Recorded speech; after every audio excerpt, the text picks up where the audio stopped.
If you've ever stood in the fabric aisle staring at a mountain of machines and thought, I don't want to throw my money away on something that will sit dusty on my shelf, you're not alone. The hesitation is real, especially when you're juggling a growing list of projects, a limited workspace, and the fear that the next purchase might not actually solve the problems you're facing. I'm going to walk through the Janome MC6650 sewing and quilting machine with that exact doubt in mind, so you can decide if it truly earns a spot in your studio or if you should keep looking. Link is in the description if you want to check the product details on Amazon. Let's start with the core question most of us ask: will this machine help me actually finish things? The MC6650 markets itself as a blend of precision, speed, and versatility, but those buzzwords only matter once you plug it into a real sewing routine. First off, the 10-inch throat space is where the value really begins to appear. For a quilter or a garment maker who needs to maneuver larger pieces, think a quilt top or a wide skirt. The extra inches mean you can lay a fabric panel flat without constantly pulling and readjusting. In my own test runs, I set up a 54-inch quilt block and was able to stitch the entire perimeter without the fabric bunching up. That's a practical time saver you won't notice on a machine with a 6-inch throat, but it makes a noticeable difference when you're trying to keep a straight seam on a sizable piece. Another feature that matters day to day is the adjustable presser foot pressure. Janome gives you a 7-piece pressure foot system, which sounds fancy until you put it to work. If you're stitching denim, canvas, or heavyweight quilting cotton, you can dial the pressure up so the fabric feeds evenly without slipping. Conversely, for delicate silks or stretch fabrics, you dial it down and avoid stretching or puckering. In practice, the ability to fine-tune this pressure saved me from a frustrating series of skip stitches on a stretch rib knit dress I was modifying. Without that adjustment, many lower-priced machines would have either dragged the fabric or skipped entirely. Now let's talk about the built-in needle threader and the automatic thread cutter. For beginners, these gadgets can feel like a safety net, and for seasoned sewists they're a genuine convenience.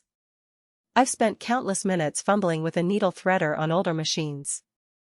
The Janome's one-push threader eliminates that ritual, and the automatic cutter consistently snips the thread cleanly after each seam, a tiny but satisfying detail that cuts down on waste and cleanup.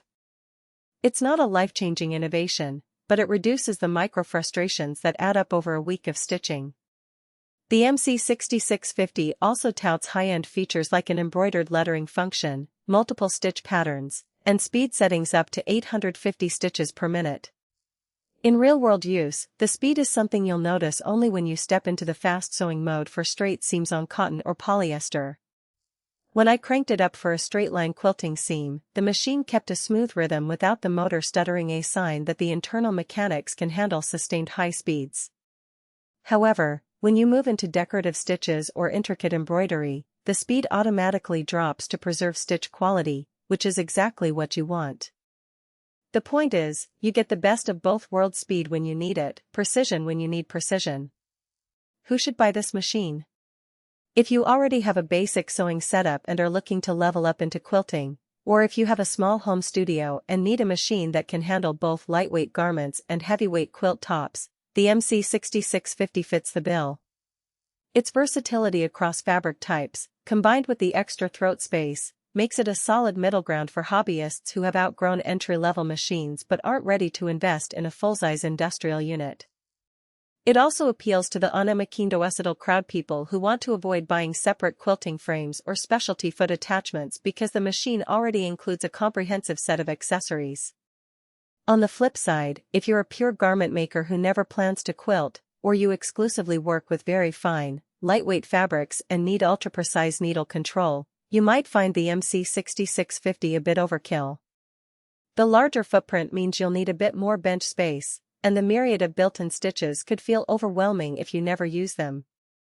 Also, if you're on a very tight budget, the price point sits higher than many entry-level computers, so you need to weigh whether the extra throat space and pressure foot system justify the spend for your specific projects. Turning to the practical weaknesses, nothing is perfect. The most common complaint among owners of similar Janome models is that the LCD screen, while functional, can be a little dim in bright workshop lighting. I found myself adjusting the angle of the machine or turning off overhead lights when the screen displayed stitch information.